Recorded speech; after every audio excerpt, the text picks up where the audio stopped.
왔다요. 죽어.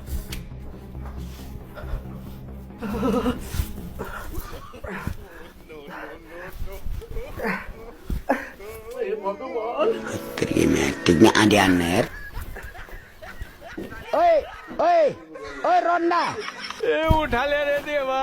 उठा ले रे बाबा ये खोलेर भेन्छ यो गरिसक्यो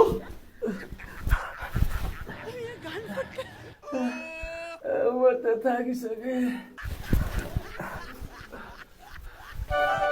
Congratulations.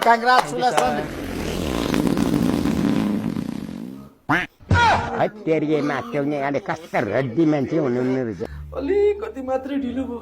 के गर्नु ओ कपडा नलाए जाडो हुन्छ कपडा लगायो भने प्रेसर परेको बेलामा खोल्नै गाह्रो हुन्छ हे भगवान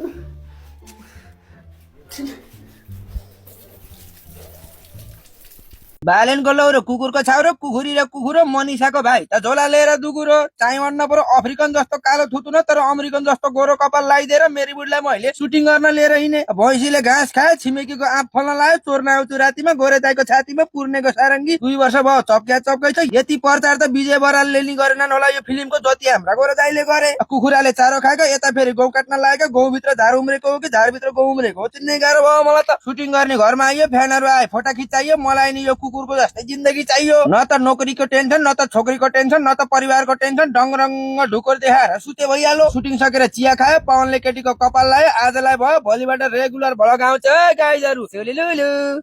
हातमा बोरा हातमा कापी खिमेको पसल पेपरमा छापी मनिषा बेबीले टाउको समाती सागरेको घरको सुटिङ कराल बाटी चाइवन्न बोरा सुटिङ गर्न आएको चिसो भयो पल्टिँदा पोइटा हिलो लायो बोराको सर्ट टाउकोमा खायो सुप्रियालाई ढोक गर्न हुर्रिँदै गयो कहिले म पल्टिनी कहिले मनिषा पल्टिनी बोराले हान्ने दुईटै पल्टिनी त्यसै गरी द्रुत गतिमा सुटिङ अगाडि बढो हेर्नु सानो भन्न बरु पसलतिर आइयो भिडियो बनाइयो जेनजी आन्दोलन भाटभटेनी लुटे जसरी सामान लुटेर घरतिर आइयो मकै भुट्न लाइयो फुला उठो खाइयो सुटिङ पनि भ्याइयो चाय खाँदै खेता कुकुर चराउन आइयो आजलाई गयो यो मलाई 10,000 लाइक चाहियो म यहाँ गरिदिनु होला एकचोटि भोगटे अंकलको यो कुरा सुनम है जेनजी भन्ने चाहिँ आतंककारी हो लुकेर हो डाका हो फटा हो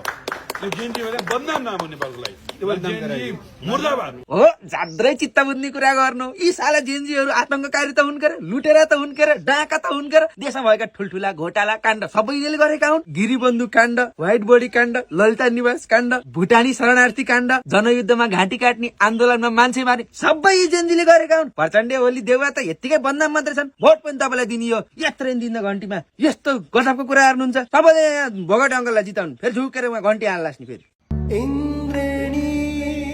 बुवा म यस्तो बजार पुगेर आउँछु है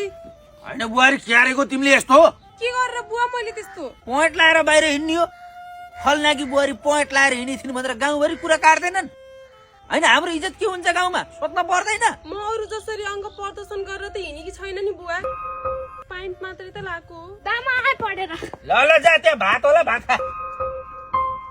नानीले पनि त पाइन्ट लाउनु भएको छ फेरि म पनि त हजुरको छोरी जस्तै हो उहाँले लाउन मिल्छ भने मैले लाउन मिल्दैन र बुवा हो यतिको जवाब फर्काएपछि तिमीले बुढेसकालमा हेरौली आम्ला भन्नी त आशै मारे भयो हामीले मैले भने केटीसँग बिहा गर भन्दा लभ म्यारेज गरौ अहिले ससुरालाई जवाब फर्काउने भइछे आफ्नो जन्म दिने बुवालाई जस्तै सम्मान गर्थे उहाँलाई जत्तिकै माया गर्थे तर जन्म दिने बुवा जस्तो कर्म दिने ससुर नहुँदो रहेछ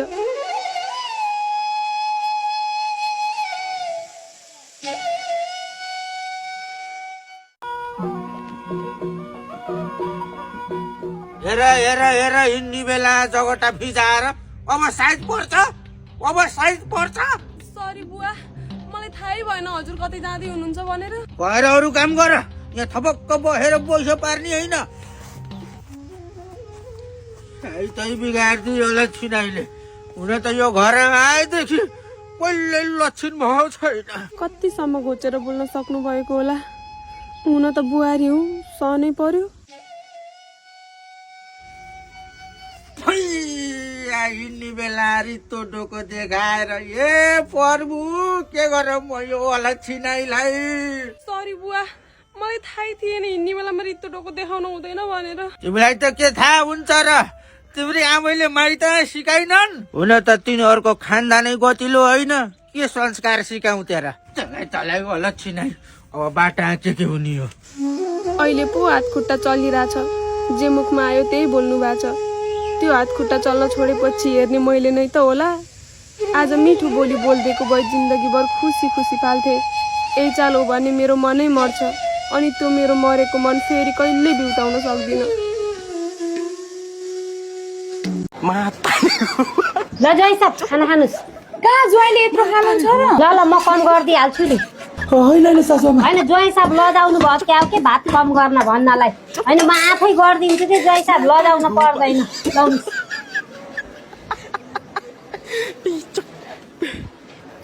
ज्वाइँलाई त यो पनि धेरै हुन्छ क्या आमा हे तेरिका ज्वाइँ साहब कति लजाउनु हुँदो रहेछ के भात कम गर्न भन्न म गरिदिइहाल्छु नि त भात त कम त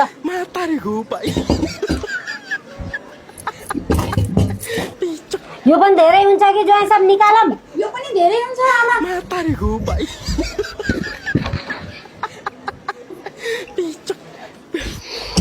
खोटाने मासु खान पाए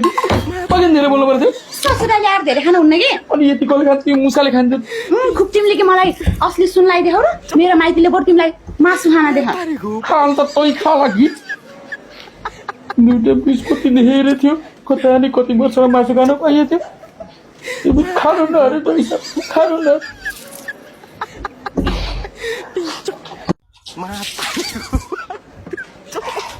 ए बुढी के भयो पेन्टीकोट टु कहाँ सुकाउने हो ओ यही सुकाउन यहाँ त हुन्न कि यहाँ त सासुआमाले देख्नुहुन्छ नि के बताउ सुकाएको पेन्टी देखेर पेन्टी भित्रको पो देख्न भएन नि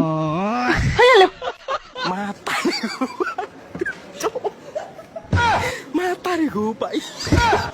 ए छोरी के हो यो ज्वाइँको कट्टु होइन ज्वाइँ साहब तपाईँको शरीरमा काँडै काँडा छ क्या पेन्टी कट्टुमा त पुवालै पुवाल छ त त्यही भएर मैले भनेको के ससुरालीमा नहुन्न घरे गएर नम्ला भने अलि न भनिस् के त्यहाँ बेइज्जत भएन झन् यो पेन्टीमा अलिक कम पाल पऱ्यो अर्को लाएर आवा त्यो बेइज्जतै हुन्थ्यो सत्यनाश हुन्थ्यो यहाँ सासामा एकैछिन है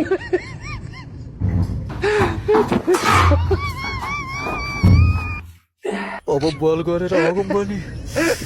सासूआमाले सुन्छन् सुस्ता सुस्ता आउनु पर्यो त्यही भएर धेरै चना खाना नदिनु ज्वाइँलाई भनेको के मलाई के थाहा छ नि बम पड्के नै पड्किन्छन् भन्ने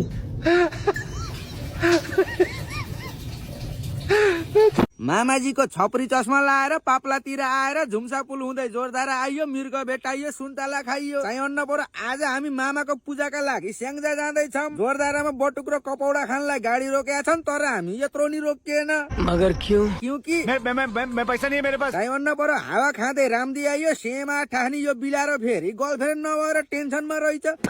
बिलारोलाई गर्लफ्रेन्ड खोजिदिने काम यो गाईलाई दिएर म आइपुगे कुकुरहरूलाई ट्रेनिङ दिन हो यसरी नै पैसो पेट्रोल मासु भातको लालच देखाउँदै धेरै पार्टी र नेताहरू आउँछन् तर तिमीहरूले लालचा नफसेर गतिमला मुन्छेलाई जिताउन पर्छ चुनावमा भनेर ट्रेनिङ दे डाँडा भन्न पर्यो गल्याङबाट माथि आएको राजेश दाईले चुरोट खाएर यत्रो धुवा फालेछन्